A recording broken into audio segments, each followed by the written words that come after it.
Mics are on.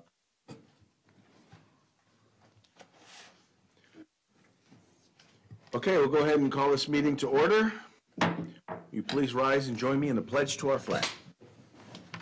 I pledge allegiance to the flag of the United States of America and to the republic for which it stands, one nation, under God, indivisible, with liberty and justice for all.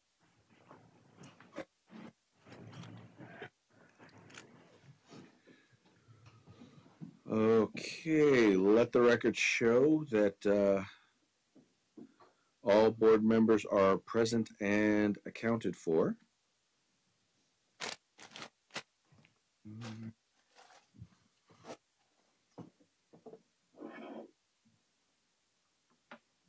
Thank you.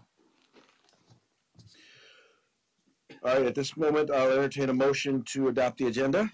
So moved. Second. It's been moved and second. All those in favor, please say aye. Aye. Opposed? Abstentions? Motion carries unanimously. Communications. I do not have any written communications.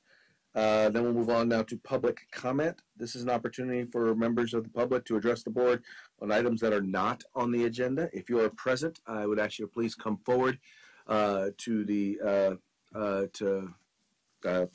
forward to the board clerk and get a speaker request form, and we'll give you an opportunity to address the board on an item that is once again not on the agenda. Please note that while we are listening, that we likely will not respond or will not address the issue tonight, as it is not an agendized item. If you are watching on YouTube, please go ahead and comment in the live chat section, and that'll be read to the board. And then if you're watching if you want to comment via Gamut, all you have to do is go to the comment section and put your comment in there, and it will also be read to the board. At this moment, is there anyone who would like to address the board on an item that is not on the agenda? Seeing no one present, we'll give the folks online an opportunity to chime in.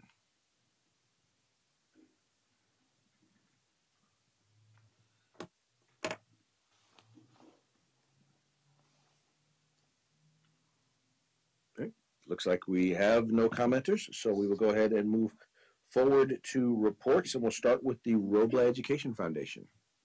Good evening, and I'm sure I'm loud enough for everybody to hear. That's what I'm accused of about the kids. Anyways, during the past month, I did send out a questionnaire to the foundation members that I worked with for the last couple of years, soliciting requesting their input for the foundation to become a little bit more involved with the district top 10 program by making a contribution each month of a selection of books that the kids can choose from to take home with them. And that has been approved by the ones that did respond. Everybody said, yes, we're all for this.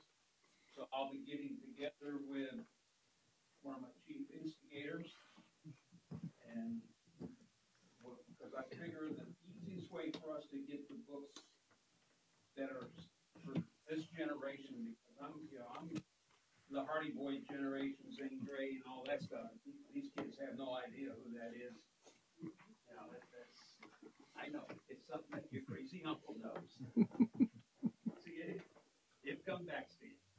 But anyway, I'll get together with them and we'll get a selection so that we can get some books for the next, I believe, December top 10 luncheon. Excellent. So, yeah. Excellent. Thank you so much. Do we have anyone from the Robla Teachers Association? But Classified School Employees Association? Right. Do we have a superintendent's report?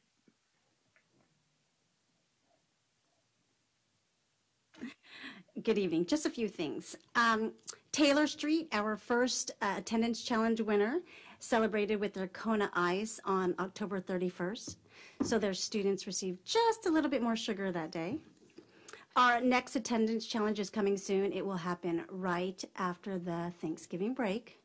So I'm looking at the principals that are here now, so they know it's coming up. November 1st was our Professional Development Day. Most of the instructional staff continued their professional development on P3CC, as well as learned some strategies to support our students new to the country. All of the other departments provided training specific to their areas. I attended Glenwood's Harvest Festival.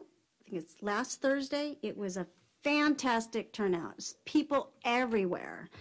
So many activities for both students and families. I was able to stay for the Aztec performers, so it was wonderful turnout. I know Robla's Harvest Festival is tonight.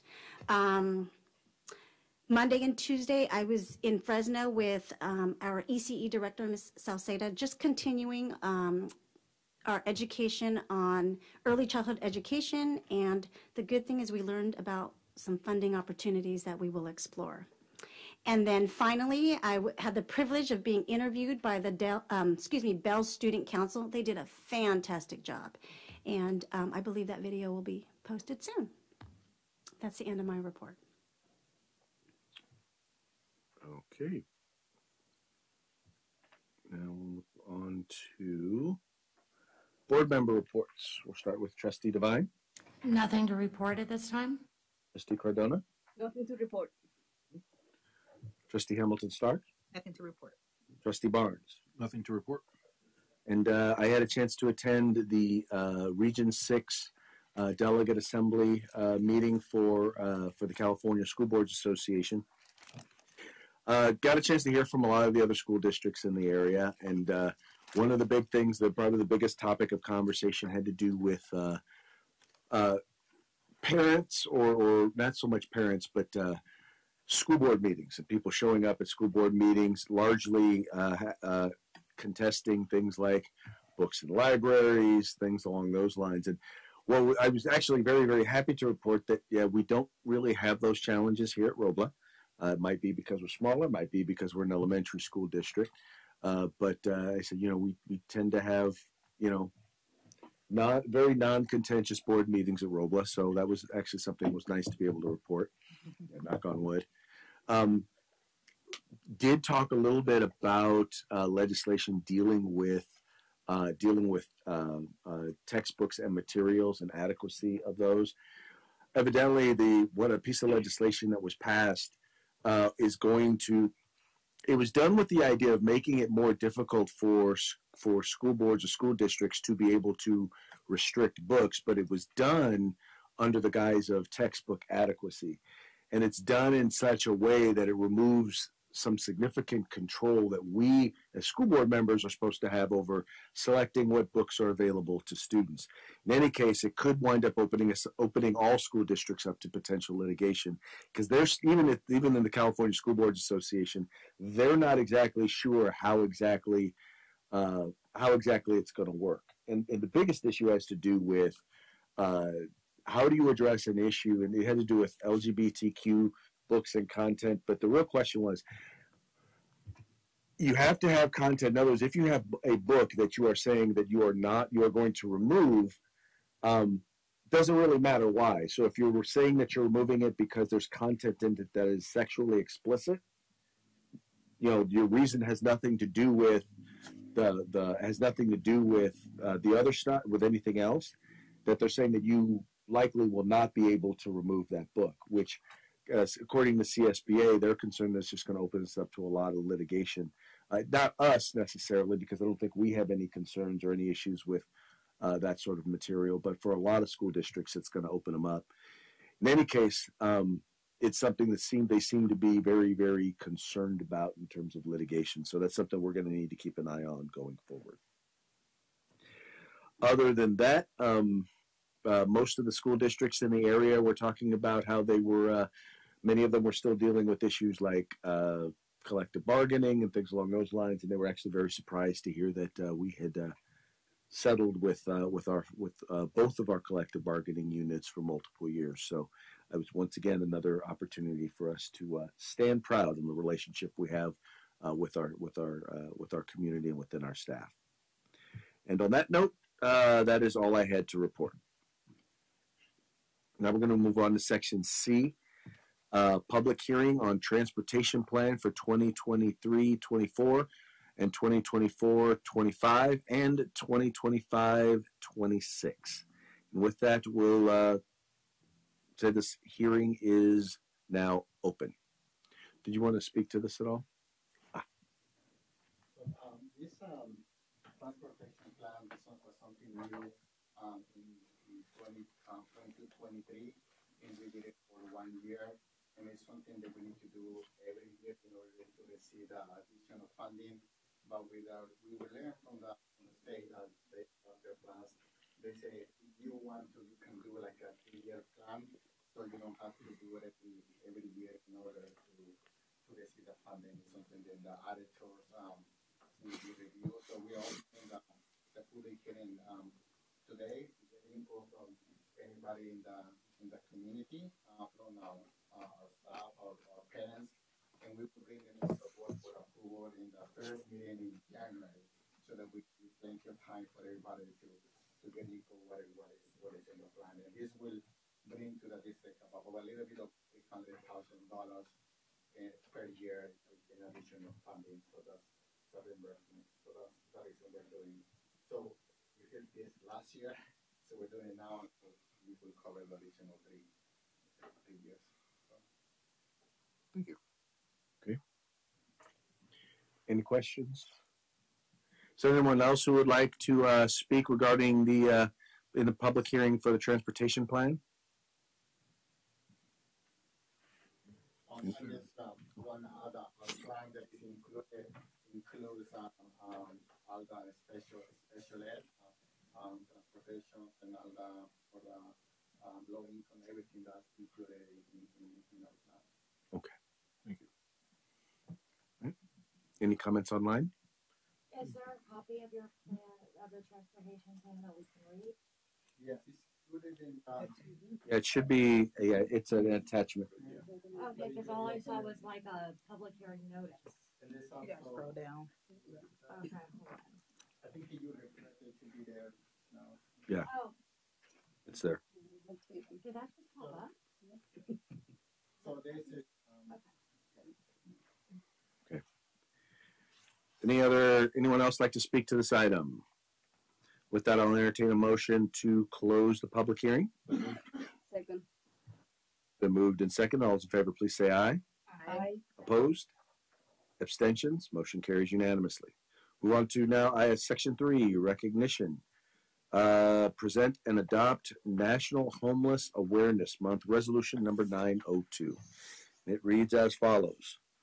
Whereas an estimated 1 in 30 youth ages 13 to 24 and 1 in 10 young adults ages 18 to 25 in the United States experience some form of homelessness over the course of a year, and whereas U.S. public schools enroll more than 1 million children and youth experiencing homelessness each school year, and Whereas an increase of 67% of children and youth are experiencing homelessness in Sacramento County since 2019, and whereas disproportional number of youth experience homelessness are members of historical underserved population, including youth of colors and LGBTQIA plus youth, and Whereas students experiencing homelessness continue to face challenges due to high levels of school mobility, residential mobility, educational disruption, unmet basic needs, and homelessness-related trauma and stress, and whereas youth without a high school credential are 346% more likely to experience homelessness than their peers who complete high school, and okay. whereas the Robla School District provides assistance to children, youth, and families experiencing homelessness, including access to resources and local agencies providing food, clothing, shelter, and tutoring, and whereas Robla School District aims to bring greater awareness of the challenges and needs experienced by children, youth, and families experiencing homelessness and the resources available to address those challenges and needs, and Now, therefore, be it resolved that the Robla School District hereby recognizes November as National Homeless Youth Awareness Month, recognizing the unique challenges and needs of children, youth, and families experiencing homelessness, and commit to increasing both awareness of the issues impacting these children, youth, and families, and their commitment to helping these children, youth, and families succeed. And with that, I'll entertain a motion to adopt. So moved. Second. Been moved in second. All those in favor, please say aye. Aye. Opposed? Abstentions? Motion carries unanimously. This is adopted by the governing board of the Robla School District on the 9th day of November 2023.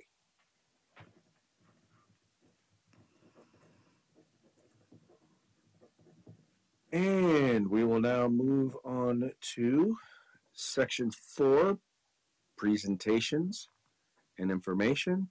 And we will be now going to the we'll now be going to the SPSA updates, SIPSA updates, and we will start with Bell Avenue School. Good evening, everyone.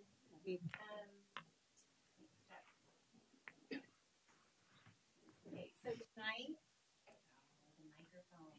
this microphone always bugs out on me. Let's see how it goes. Okay, so tonight I'm tasked with providing any significant updates to the school site plan that was approved by the school board in May of 2023.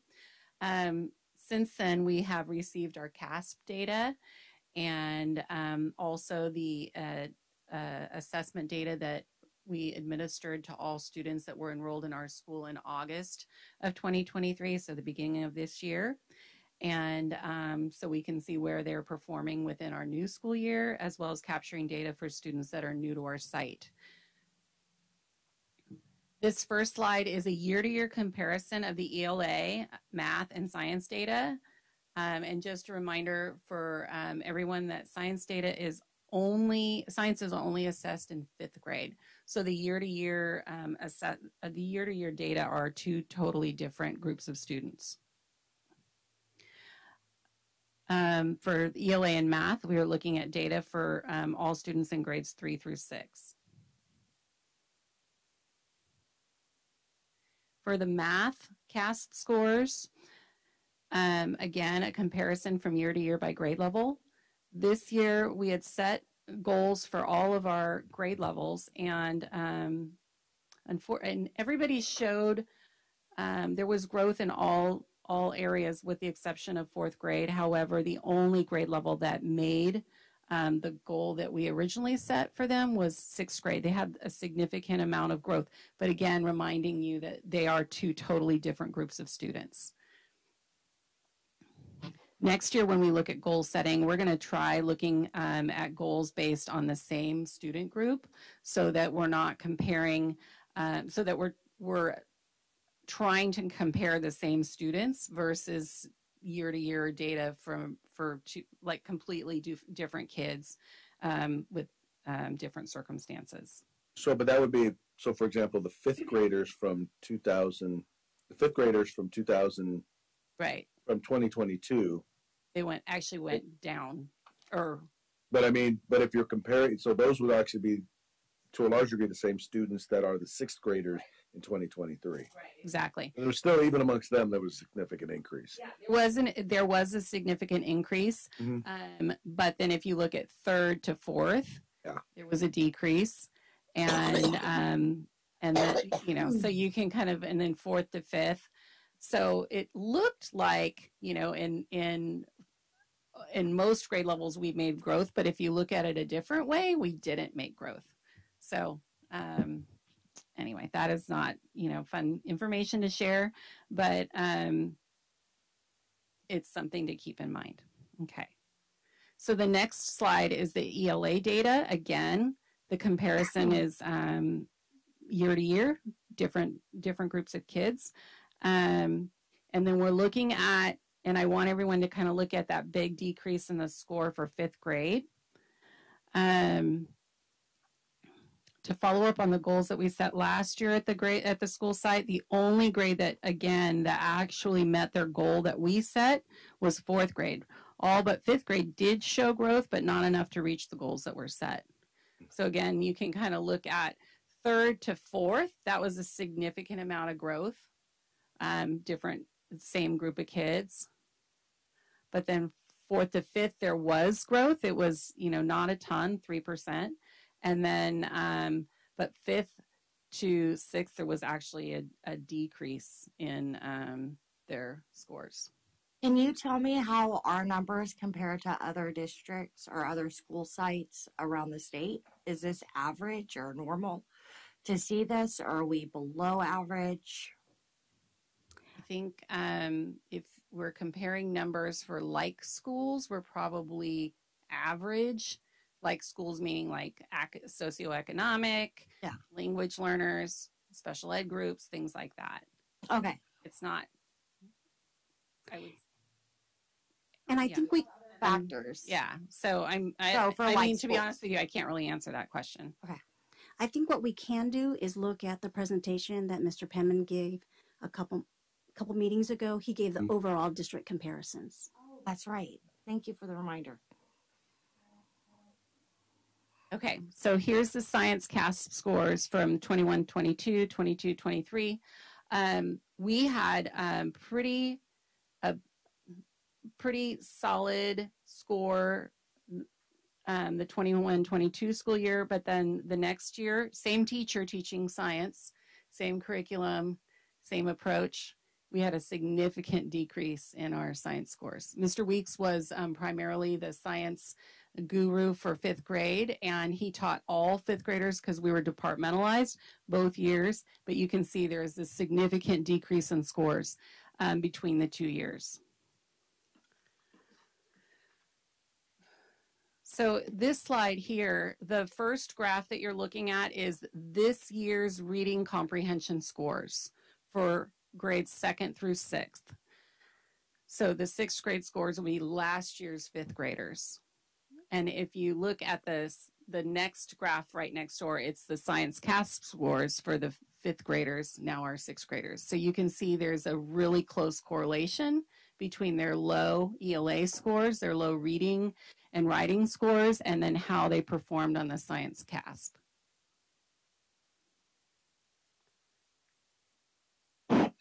And then this next slide here is the phonics survey. So I wanted to make sure that you saw some data from the littlest of our students. Well, we don't have TK data on here, but our phonics survey is kinder 1st and 2nd. It is the same test for all of the students. The difference between kinder 1st and 2nd is the test. It's the same test, but it just gets longer and longer. They administer more of the test as the kids get older. And so when you're looking at this, it shows like the first slide, it's 31% of the kindergarten at the beginning of the year were proficient on the phonics skills test. So that's 13 out of 42 kids were proficient. And that's just beginning of the year. So that's our starting point. For 1st grade, 38% of the kids were proficient. So 19 out of the 50 kids tested. And then in 2nd grade, only 12% of the kids were tested, and that's 6 out of 50. So I feel like for that little group of kids there's still kind of the residual of the pandemic learning. They would have been in preschool during pandemic, and so you can kind of see we're still dealing with a little bit of the lack of appropriate schooling or access to education during that time.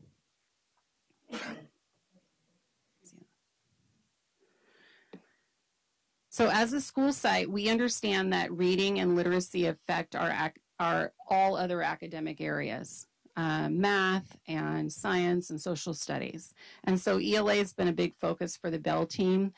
For those of you that have been in the district for the last several years, you've heard us talk quite a bit about GLAD training. And we are still highly focused on GLAD at our school site. And we've seen progress in the area for our English language learners, as all of our school site. I think it's beneficial for all of the school site, but especially for our English language learners. And then also it's really increased student engagement in the classroom. So earlier this year, we were examining the beginning of the year data, teachers, and we were talking about how are we going to address the data that we're seeing these huge discrepancies in the classroom. Teachers they're expressing a lot of concern and frustration in finding ways to provide intervention and instruction for the wide range of learners in their classrooms. Teachers are tasked with teaching students that are scoring at a variety of levels. For example, currently, right now in my 4th grade classroom, we have kids that are learning their alphabet and their letter sounds. And in 5th grade, we have kids learning their alphabet and letter sounds. And then we have kids in the same classroom reading at the 8th, 9th grade level. And that's a really big challenge for teachers to how do we meet the needs of all of our learners. To provide some support and guidance and content to overcome this challenge, we recently looked at and then started the process of purchasing the tool Lexia for all students in the school. It's an online support that's shown to be very effective in blended learning classrooms. And the goal for our school is for students to utilize Lexia for about 20 minutes a day, 4 times a week. It provides targeted intervention based on individual assessments. So students are working at their own level. And then our kids that are at or above, there's room for them to grow in that way too. As well as computer-based interventions, it's providing interventions that the teachers will teach to students in one-on-one or small groups. So there's also, I want to call it pencil paper, but there are some activities and exercises for teachers to do where it's not computer based, but they're kind of dictating the data that they're getting from what the kids are doing on the computer are dictating the intervention lessons. As well as the computer based intervention, the data is also providing specific practice activities for students after the skill's been taught and mastered. So this is a wide range of resources that are acceptable and accessible to for all grade levels. So to kind of circle back to my 4th and 5th graders that are still learning the alphabet, still learning their letter sounds, now those teachers have activities and interventions that are appropriate for those kids, because typically 4th and 5th grade teachers wouldn't have phonics and letter ID and those types of activities in their classroom. That's not what they would normally be provided with, nor is it normally what they're used to teaching. It's our upper grade teachers usually are using reading and writing to learn instead of teaching reading and writing, because usually by the time the kids have gotten to them, they've already learned all of those basics. So it's been a big adjustment for our intermediate grade teachers especially. So up here is a couple of bullet points about the Lexia program. So it not only helps to guide intervention and instruction for individual students, but the other thing that we found is it has a pretty big database, and so we're able to track student progress in a variety of ways throughout the school. So we're just kind of getting it up and going. I don't have any current data from it yet because we're still getting it going, but this is some of the research behind it. And I'm not going to read it to you because I know you can all read, but one of the things that I noticed when I was looking at the research connected to Lexia was that the different subgroups of kids, sometimes you'll see programs will be really beneficial to some groups of kids, but not others. But for Lexia, when I was looking at the research connected to it, it was showing that it was beneficial for all kids, special education kids, kids from a variety of socioeconomic, I mean, just you name it, and it didn't show that it created any learning gaps within different subgroups either. So for 6th grade, you'll notice it says Power Up there. There's the Lexia program for 6th grade is actually a 6, 7, 8 program. So all of our kids also have access to that. So for our kids that are reading at or above grade level, again, they have access to content that is above their grade levels, so that if they need that enrichment or that push to move on, they have the ability to do that. So Lexia was it is a significant purchase, and kind of circling back to GLAD, because typically my funding is really connected to GLAD training, because that is a pretty expensive undertaking. But this year we only have 2 staff members that are not GLAD trained. So we'll work on getting them trained. And then the plan is to have more of our funding focused towards Lexia. Are there any questions? I can't wait to see the impact. I know, we're really excited about it. And right now we're just talking as a staff. We talked on Tuesday about what that's going to look like in the classroom. We talked a lot about how that's an opportunity. If kids are working on Lexia, that's an opportunity for the teacher to pull a small group during that time and do some other things. So we shouldn't walk into a classroom and see 30 kids all on the computer doing Lexia all at the same time. That's not really how it's supposed to be used. It's usually more in like workshop situations and things like that.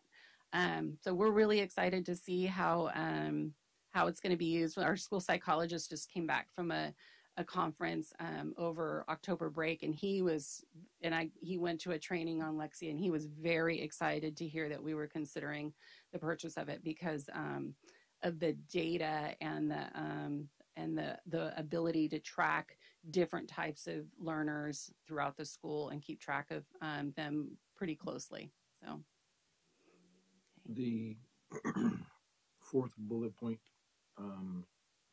it says that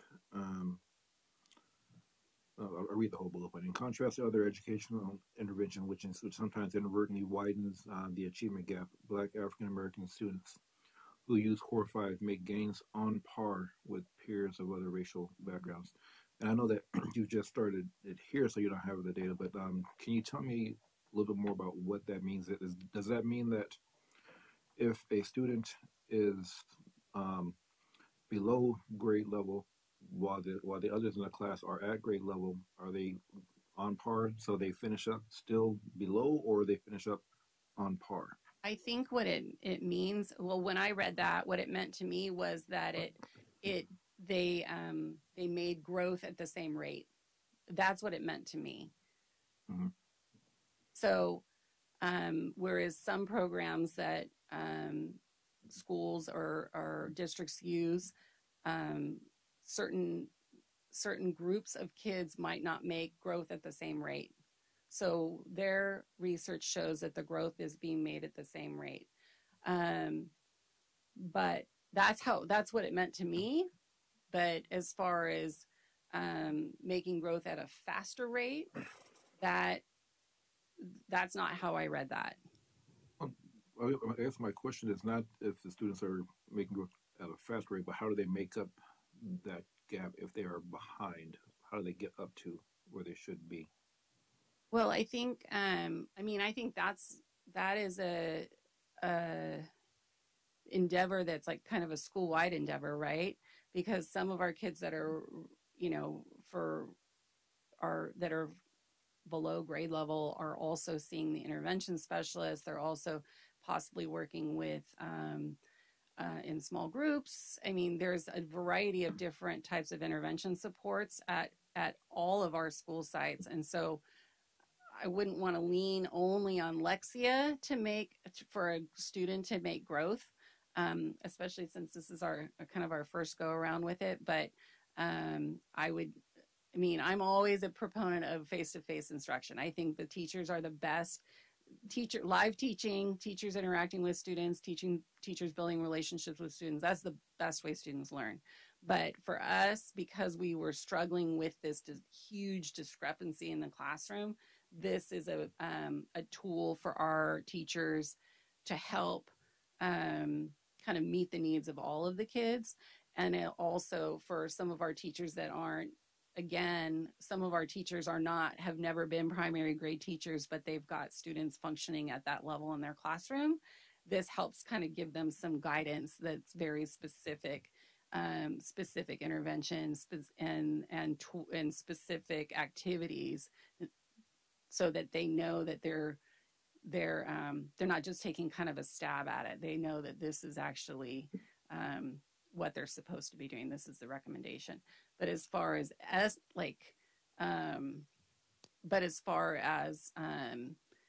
expediting students' growth, I don't know if that's not how I read that information. And if we move the bar for everyone, that's great. If we move the bar for a kid who is behind and gets him up to that, that's even better. Right. So once we get more, I'll probably ask. Yeah, and the district will have access to all of this data. That's it's easy to access, and I'm always happy to share it with you if you're interested in as we get further on. But I think there's a lot of different. We had students at Bell all summer that were it was a very targeted summer school this summer for a specific group of students. So that other students didn't have access to. So it's just, I think that it's a combination of many things and not just one program. I think this is going to be really helpful to us though. I know that we've been doing kind of mixed level or mixed learning classes for a little while now. One, has the challenges that you said that some of the staff are having, one, has it always been a challenge? And number two, have you found it to be exacerbated or just made more significant post-COVID?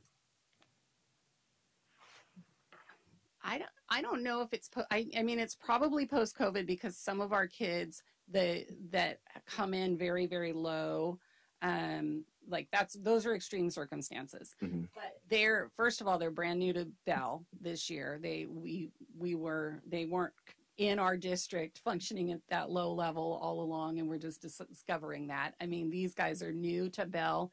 And then the other thing is that, yeah, I think it you could say it was the pandemic, because if you look at their attendance during distance learning, they didn't attend for 2 years during distance learning in their other district.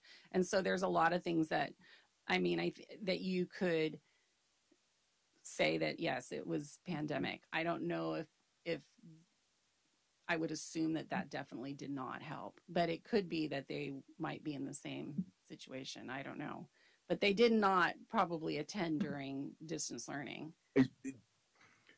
What national data has showed is that students who were high achievers generally tended to continue to do well. Students who were low achievers tended to do even worse than they were doing before.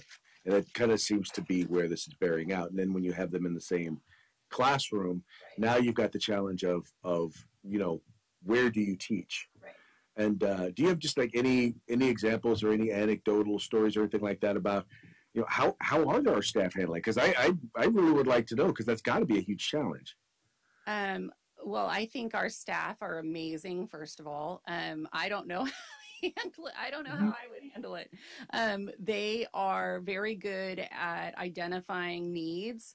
And then for us, I think, especially in the upper grades, they're teaching the curriculum that is connected to their grade level. But then they're modifying assignments so that kids can produce work. Mm-hmm. I know that, for one of our little fourth graders, he literally is still figuring out that there's an I in his name. And so the teacher does a lot of writing. If she wants him to work on his writing, so she will write it out. He copies it, he traces it, he listens. He's a great listener, so he's taking in a lot of information. And so they just find different strategies to keep them connected in the classroom. That a lot of times it's really hard for kids that are so far below to produce work at that upper level.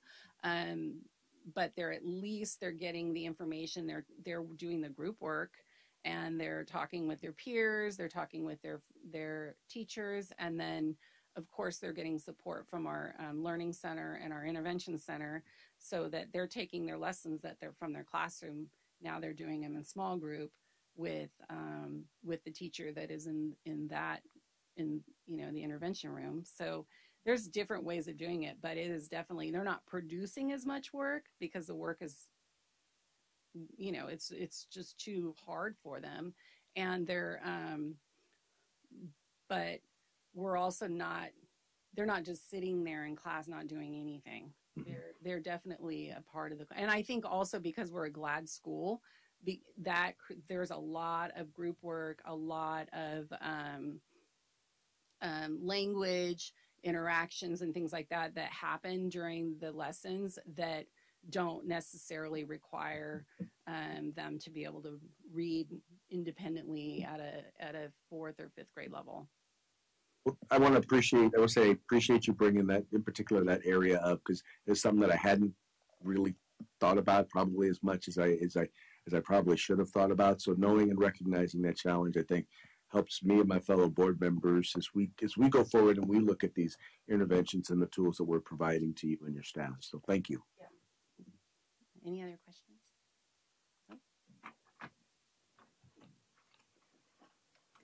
All right, and now we'll move on to Glenwood. Hi, good evening. So before I get started, I had the privilege of actually inheriting our SIPS. I didn't have the privilege of writing it. And so one of the first things I did was really take the time to analyze what was written and then create some goals long-term in regards to how we would roll that out and support what was written and to ensure overall success for our campus. So to begin, the first SIPSA goal, as you probably know, but as a friendly reminder, was to increase the performance in our ELA. And so looking at the data that we had the previous 2 years, there was some significant growth, but not as significant as we would like. And so we are creating goals that would push us a bit forward. The main ones that I'd like to point out was the implementation and also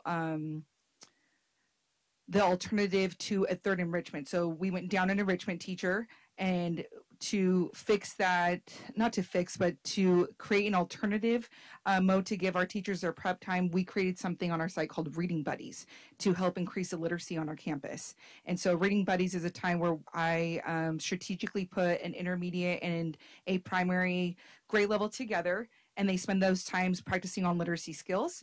And that means analyzing text, reading, writing, putting together problems, and practicing in 2 different languages. So it's not always the DLI program where students, both in the DLI program together, sometimes we have our English only students with our DLI as well. We're also happy to finally open our library, which is going to be fully in use. We do have a full-time librarian, which is very, very exciting. And the help with Ms. Line also increasing and the other librarians within the district who came over to help train up our new librarian to increase our bilingual literature as well. So that's been really exciting, something we're looking forward to. On that same line, we're bringing back book fairs. And so we just completed ours during our Dia de Muertos event, used to be Harvest Festival, and that was very welcomed with our family. We also held 2 public hours for our families to come shop with their students outside of the regular school hours.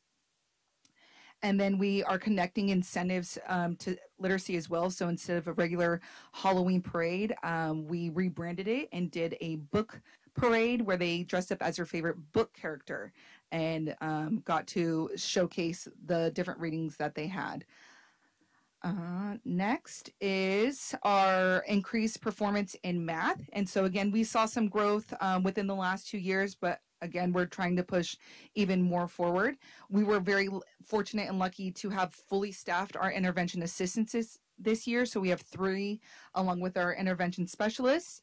And then we have math intervention focus during our extended day, and that's for our primary students.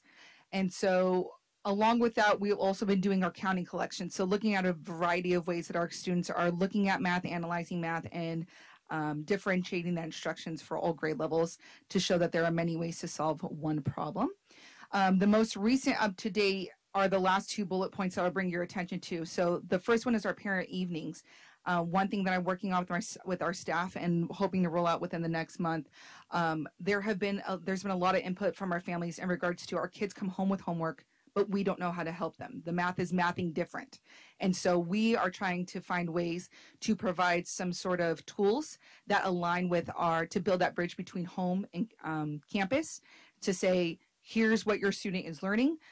frequent communication. So each of our grade level teams committed to a certain time that they are going to be communicating home to families in both ELA and math, and to empower their parents and empower their kids to align the expectations and the way math is being taught in our classrooms. Parents will then find support instead of having to Google answers or not know what to do or teach them something different. And then there's that confusion. So we're supporting each other. And so we're finding different ways to do that. And we're doing that with evening support with our teaching staff and our intervention specialists, focusing on different things to make sure they feel supported and they're not left to figure it out on their own.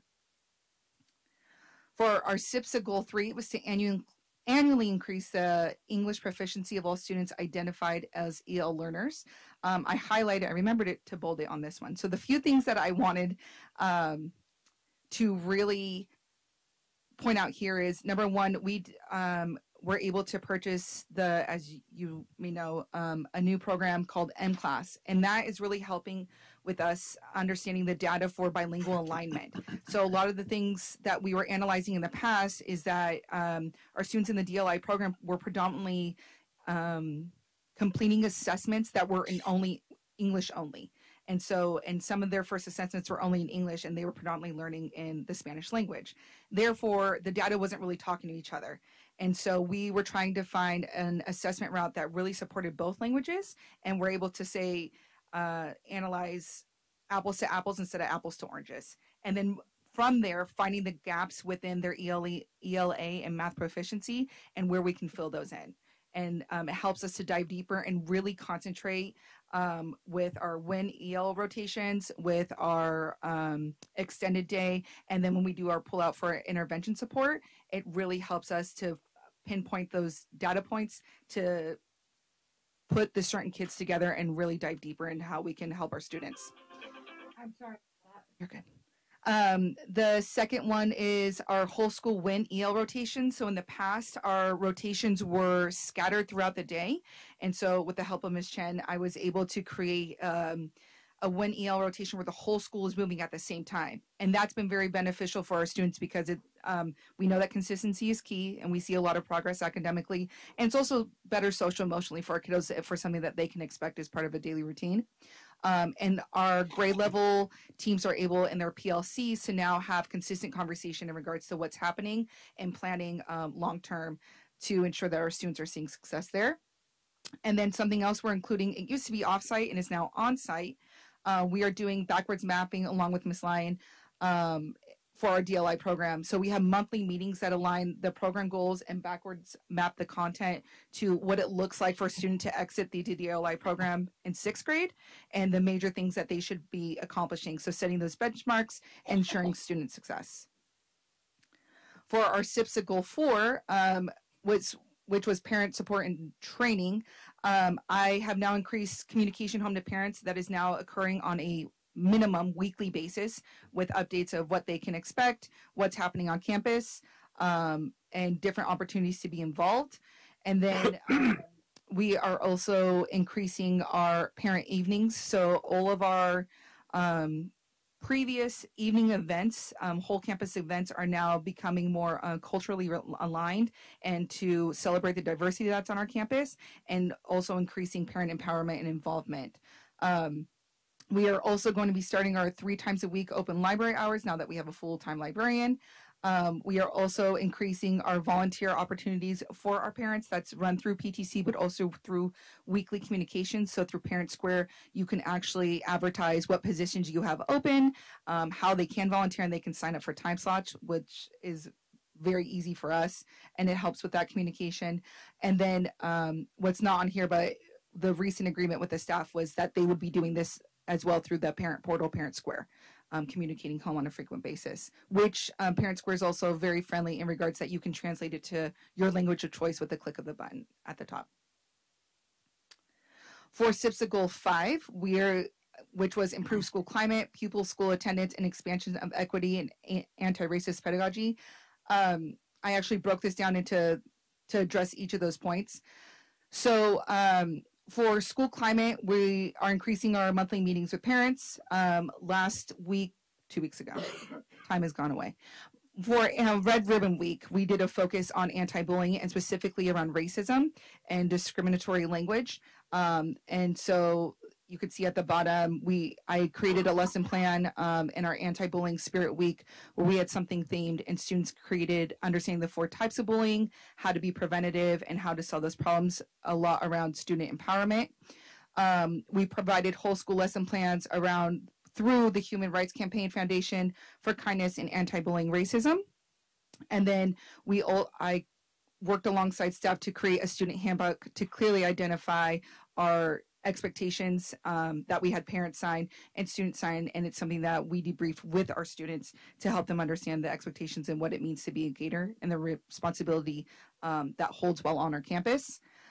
We're also increasing our positive student recognition. That flyer on the side, PBIS points Gator, is actually probably as tall as this wall, and it's a way that we're recognizing our students on a monthly basis that we switch out for the positive behavior intervention and support. So the PBIS program that's been doing so well at Glenwood, we're continuing that, but making sure to advertise it and call out our students in positive manners on a regular basis. And that goes along with the consistency for the PBIS program. In regards to attendance, we're tracking data to increase daily attendance, and we're awarding classes on a weekly basis. So Ms. Tran, my assistant principal, has been doing an amazing job about tracking that and awarding students. We have weekly announcements, and so they can earn a certificate that gets placed in their window for the top 2 classes, intermediate and primary. They can also earn his name is Guillermo, our Gator, and he goes and lives with the class that had the top attendance, and they're allowed to decorate him however he wants, and then you pass him on. So it's something the kids really look forward to, and it's just another incentive. We also had teachers phone call home to chronic absentee students just to say, we miss you, we want to know how we can support, not more of like, here's a truancy letter, what's going on. We want to try to build bridge and those relationships to make sure that they know that they are missed and it's significant when their students are on campus. We are doing individual incentives. We're really trying to beat Taylor Street and get the next attendance challenge. And so it's real close, big letdown for Glenwood family. But so we are incentivizing our kiddos in a different way. And we're going to do, we're looking into a game truck and finding shorter, smaller incentives through our PBIS rewards. And we're also rolling out what's called an academic assembly that happens once a trimester that's going to recognize our kiddos for showing up and being on time and just showing up in general. And that was also involved, I think a lot of our attendance has to do with the events that we're bringing onto campus. So I want kids to have really hardcore FOMO, fear of missing out. And so we're trying to find ways to keep them engaged both in the classroom by making lessons exciting and supportive, but also before school activities, after school activities, and lunch activities that they know they have to be at school for. So we're doing that campus and cultural shift. And the last thing that we are implementing for equity and anti-racist pedagogical practices is really understanding our personal identity and areas for growth to understand what we're lacking and maybe the different cultures that are on our campus. I'm working with different community members to create a place of belonging and use anti-racist strategies on our campus. This includes starting a book club with my staff, which is optional, but it has to talk about culturally responsive and culturally relevant pedagogical practices so that we can all be skilled up in the same way. We did an anti-bullying week, which I talked about around kindness and anti-racism. Events on campus are all going to be focused around diversity and inclusion, and that's something that we will be doing on a monthly basis. And then our multicultural events, which includes assembly for each Heritage Month assembly on our campus, which we're booking out. And then we also did, we booked a whole campus cultural field trip to the B Street Theater that's showing a play about cultures from around the world and how they do celebrations to also envelope that multicultural celebration. And then I listed some of the books that we'll be reading with our staff. And I believe that's it. Any questions?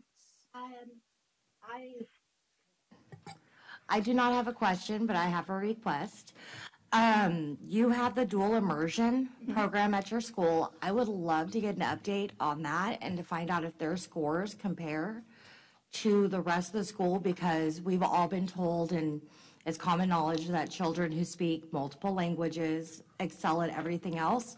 And I would love to see the comparison of how those students are doing with that program, because they go through it the entire time they're at Glenwood.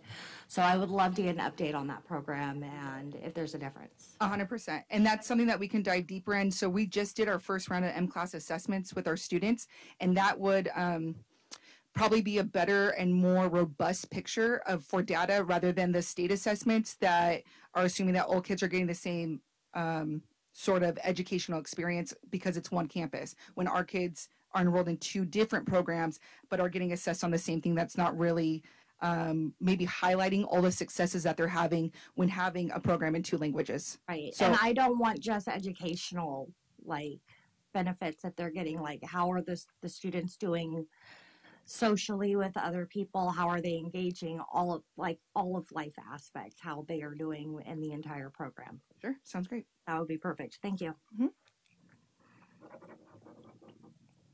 Any other questions or comments? I do. I like to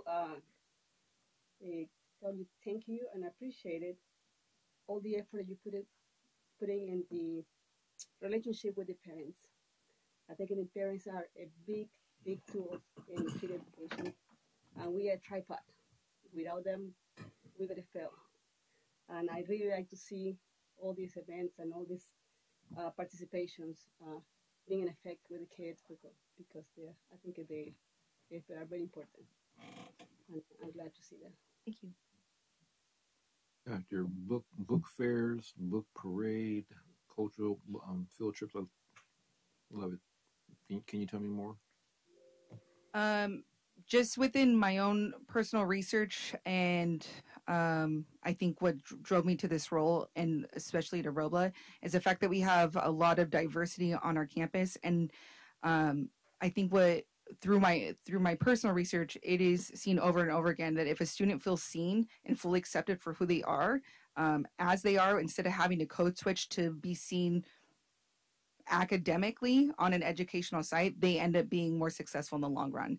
So then I felt that the purpose, and of course with the support of staff and their input, that we need to start, for lack of a better word, rebranding and make sure we had a strong intent behind everything that we did and brought to our campus and offered to our community. So not just for the sake of doing things because we've always done them, but doing it with intent to open that door to help our students feel seen genuinely and authentically, and have our parents feel that way as well. And it feels like it's opening the door to allow them to have a second home with us at Glenwood. When is your next book fair? It's going to be in our next, not this Spirit Week, but in March, and it aligns with our multicultural night. So I try to do it with our big whole campus events so that parents can do two birds with one stone. So they can come to the event and also shop the book fair. So this was our fall, and that'll be our spring book fair. Can you tell me a little bit more about the book fair? Sure. So we went through Scholastic. It's one of the most widely known. And so it was on our stage this time, and we were able to ask them a request for bilingual books, and it was something that kids can purchase along with their parents. And then it also had school supplies and things like that. The great thing is that they had book fairs previously. It hadn't happened for quite a few years, but Scholastic held on to funds. And so there was $1,900, I guess, that was in it's called Scholastic Bucks. So it lives in like the Scholastic world. It's not real money. And so our staff was able to create wish lists to also increase the literature within their classroom. And we had bilingual books, and every staff member, I believe, was able to earn about 5 books per class. And then they chose 3 to 4 students per classroom to then also come in. We kept track of kiddos who weren't able to purchase anything or have time with their parents, and they were able to come in and get books as well. And so what we did, our feedback to Scholastic was to increase the diversity of the books that they were bringing in, and that's what we're looking for in March, and also the amount of bilingual books, because we felt like we wanted at least 2 shelves full of them, and we got just a handful this time. Do you have a lot of students who can't afford, or that you've observed that you said 4 or 5 that you choose that can't afford books? Are there more? That couldn't afford.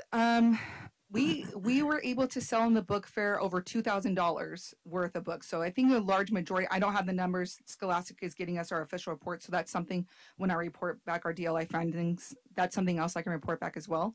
But I think a majority of our students, based on the sales, were able to purchase.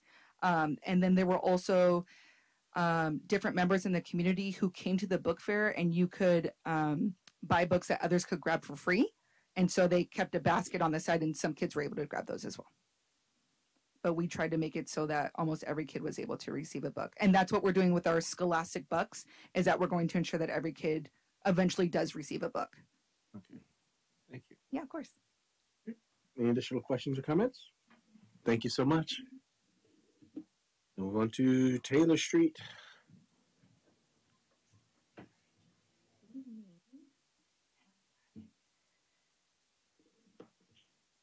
So my name is Michelle Chris, principal at Taylor Street. I'm here tonight to give you an update on the progress of our school plan that you approved last year regarding student needs. I, and along with my staff, were able to analyze our CAS data to see where our students were academically and assess potential next steps in student instruction. I did not include data up here, but I have it if you would like to see it. Yep, sure. And this is just the ELA and then the EL. Thank you. So our goals remain the same: to increase the number of students who meet and exceed English language arts, math, and science. We continue to meet in PLCs with teachers and specialists to analyze and discuss current data and make adjustments with student groups for EL, English language development groups, extended day, first teaching, and tier 1 support. Our first goal is to increase or improve grade level in ELA. We're continuing the win time, which is our designated ELD time for the whole school. We have primary, intermediate, just for scheduling. The focus is reading, writing, math, and science. Win time has been very beneficial. We also have, we had our multicultural outreach specialist that worked specifically with our African American students. And then the only change for this year, two changes, was we now have from Freedom School, the SLIs, they're the servant leader interns, and they're on site all day. So they push in during win time and during the class time around ELA and math. From our data, analyzing it, the staff came up with the PLC focus, 2 of them. The first one is phonics, K6. And that came from last year and is continuing this year. We have an MOU with Sacramento County of Education. And Ku Vang is amazing. She did a PD in the summer for our staff. She came before school, and then she's throughout the year. We just did observations yesterday. We went into classrooms and looked at what the ELA block is looking like around phonics. She also helped the teachers, come up with the schedule so that they're including phonics in their daily schedule, K6. So it was really great that we got in, and then we were going to talk with the teachers our next staff meeting about that. Our second goal was to improve grade level performance in math. Again, during win time, this is happening. And then also with counting collections, there's professional learning, manipulatives, classroom observations, discussions. Yes? You keep talking about win time. It's a set amount of time. For students who have both math and reading issues, is it one or the other, or are they at different times? Different times. So we do, yeah. So it's fluid. So this semester is, yeah, that's a great question. And we looked at that as well because that came up. Okay, sorry. That's okay. For math, you brought that up. There has been PD around that. This year, what we've added is now our intermediate is doing counting collections. It was K3. Now we have our 4th graders are doing it, and they did it last year. The 3rd graders did it last year. So we were curious to see just how that number sense is happening even in 4th grade. In addition to that, our staff, analyzing our data, came up with the help from one of our PLSTs, John Byram, we are doing what we call math lesson studies. Each grade level teacher has started a cycle of inquiry that allows each teacher to go and observe each other teaching math around the 4 core components of what a math lesson could look like. with review, math lesson, checking for understanding, and independent work. This is followed by rich discussions and collaborations during their PLCs with the PLST and myself and our VP around math and next steps for each grade level. We've already done one round, and we have our next round in December. Our third goal is to increase the number of students who make expected annual progress on the LCAP. And again, this is happening during WIN time, and it allows our EL specialists to have another second dose of groups for the students, because it's a designated EL time where teachers are teaching as well. And then our English learner specialist has also identified the language level of our English learners, level 1, 2, and 3, to help us group the students appropriately so that they're getting what they need. Goal 4, increase parent support. This was a key for me last year, stepping in as intern principal, building the relationships with the parents and families. And we're doing this multiples of ways. It's me going up to their cars and saying, hey, the parents, the teachers also, and then us having lots of events. Well, this year we had our Harvest Festival, and then the establishment of our PTA has been very powerful. We've had a great turnout with that. And then we are going to have our school site council meetings as well. I'm doing this also through contact. The Parent Square has been effective, emails, calls, flyers home. We've just recently updated our Instagram and Facebook. We have a group of teachers that are working on that for us. And during our Thanksgiving break, we're going to really get our website up and running. It's almost there, but we're working on that as well. And our marquee is still functional and working, so we have stuff out there. And then, like I said, we recruited parents for our school site council, which I'm really excited to get that going. Oh, and I love this goal too, is to improve school climate and student daily attendance. We currently have 2 mental health clinicians like we did last year, 1 full-time and then 1 part-time.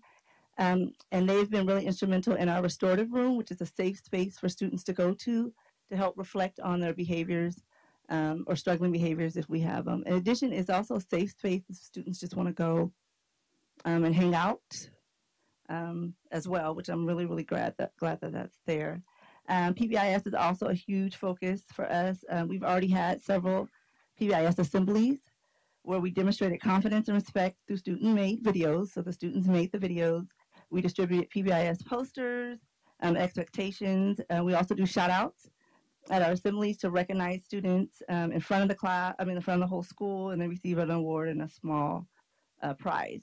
In addition to our physical education that they're getting from our enrichment teacher, we've implemented the morning mile, and half the school stays at the school site, and then the other half goes to the park across the street. And parents have joined us, which I think is really great, across the street. And some of the neighborhood community members. We also have our after-school activities would start, and then this year we now have Freedom School there full-time.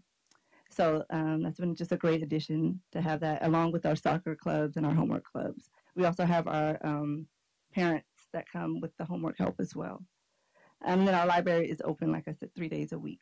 And then there's lots of field trip opportunities that they've been taking up. In fact, our 6th graders went to an art gallery in San Francisco, and it blew their mind. Some of them have never been to San Francisco. Some had never been to an art gallery. So just giving them that enrichment piece is key.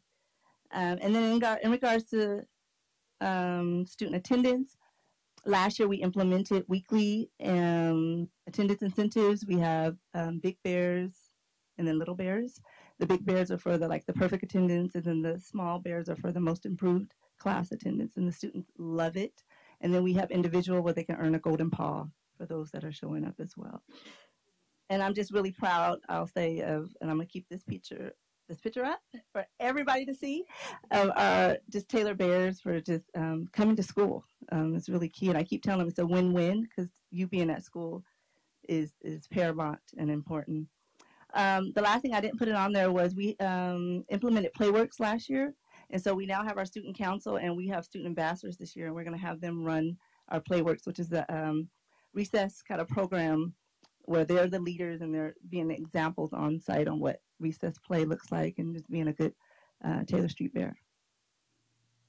And I think that is all I have, but I want to keep this picture up here.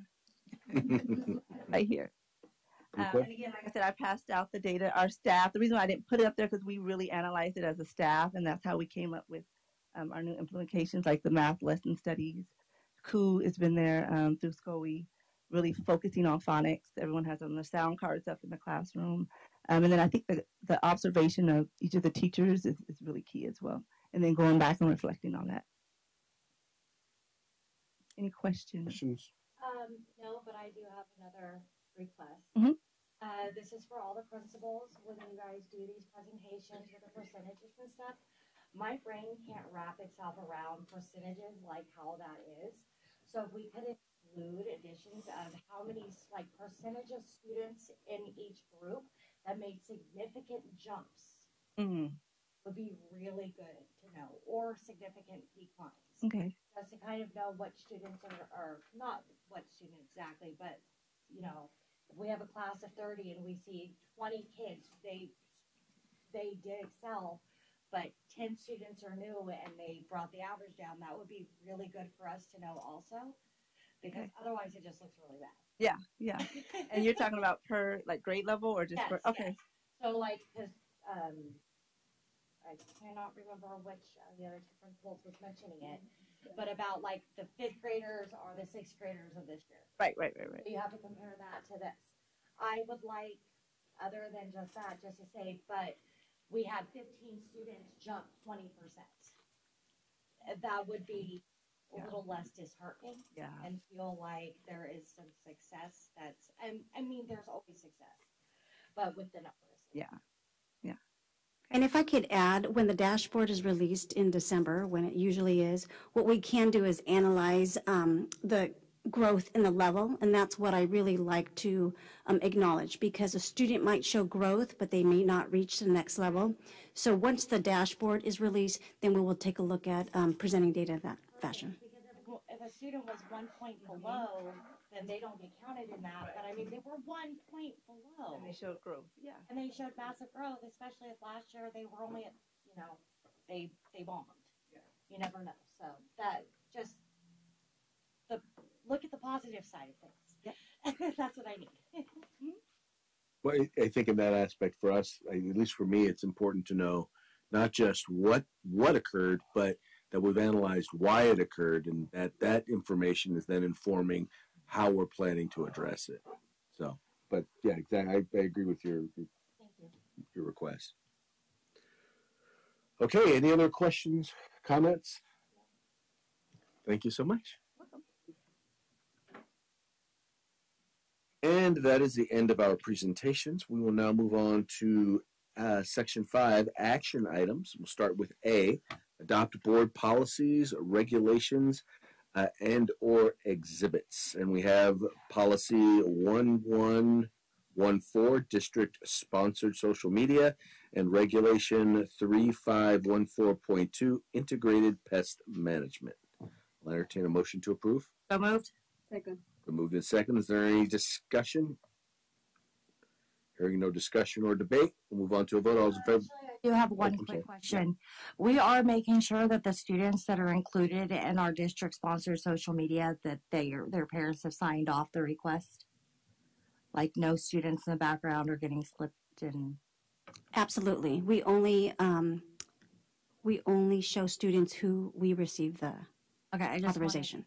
Wanted to double check that if it was district sponsored, because not everybody in the district knows. Any other questions or comments? Hearing none, we'll move forward to a vote. All those in favor, please say aye. Aye. Opposed? Abstentions? Motion carries unanimously.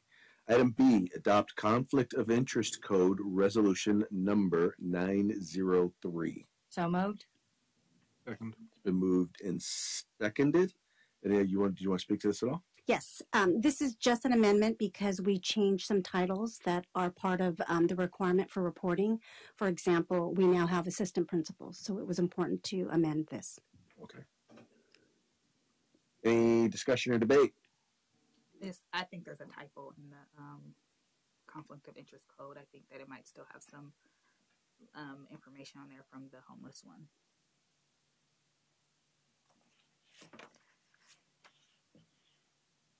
Where are you referring to? It says, it's the last one. It says Robla School District provides assistance with children, youth, and families experiencing homelessness.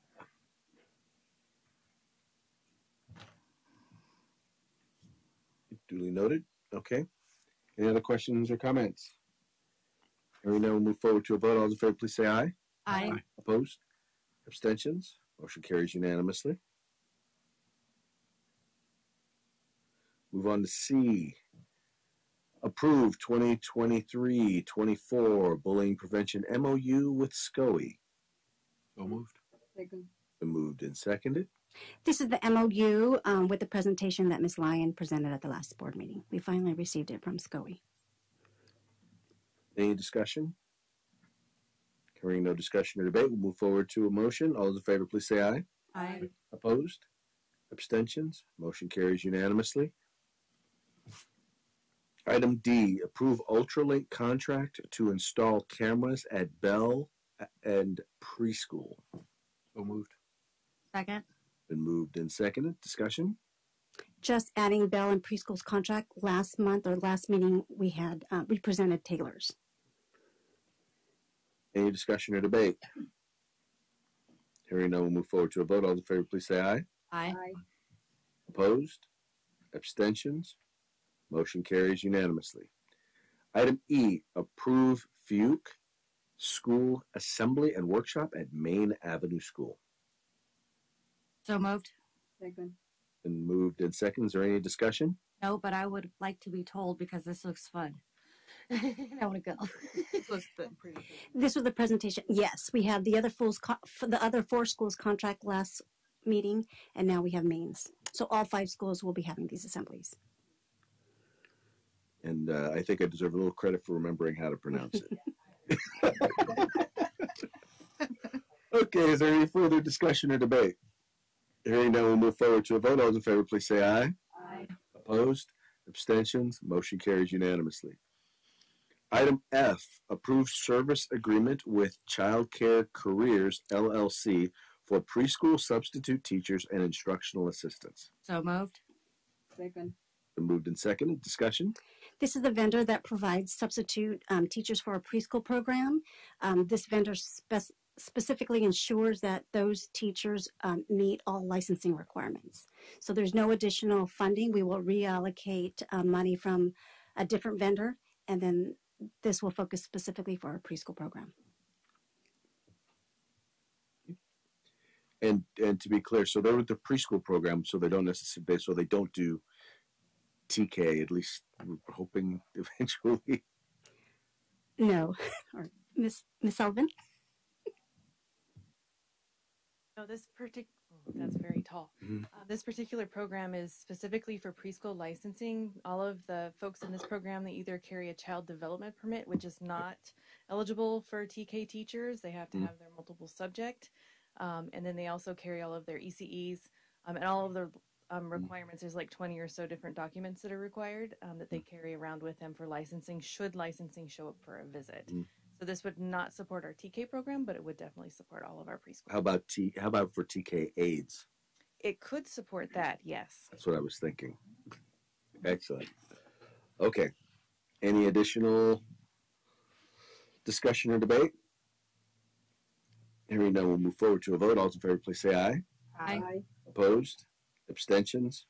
Motion carries unanimously.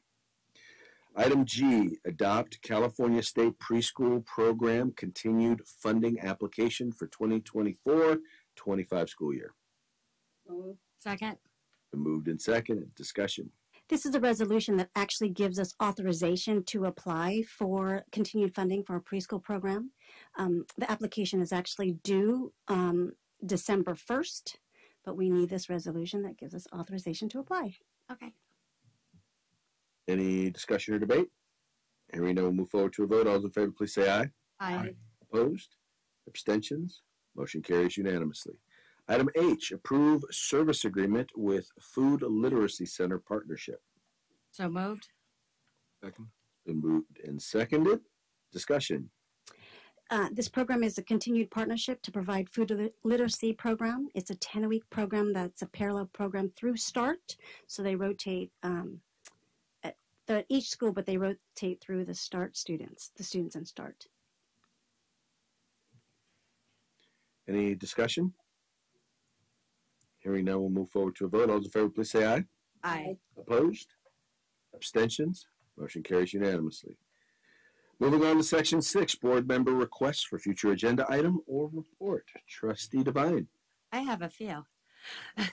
Okay, so first, I would like to find out if we have a liaison or somebody who can assist our unhoused families and students. And if so, what resources can we provide?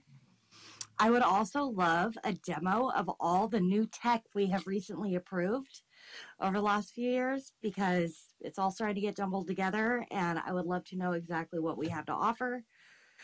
And also, I would like the next time the principals give presentations, I would like a list of the different groups for success and growth that they offer their students at each site. And I have that all written down if you want it.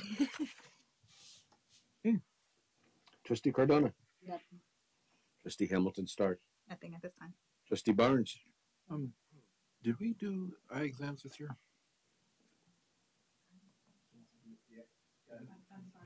I exam. Yeah. Okay. Okay, I'd love to get a summary of that. Speaking of eye exams, Ramon, after. That's it. Okay. And I have nothing. So with that, this meeting is adjourned. Thank you for coming. Thank you for tuning in. Spencer is blind in one eye, and we had no clue. The vision test never picked.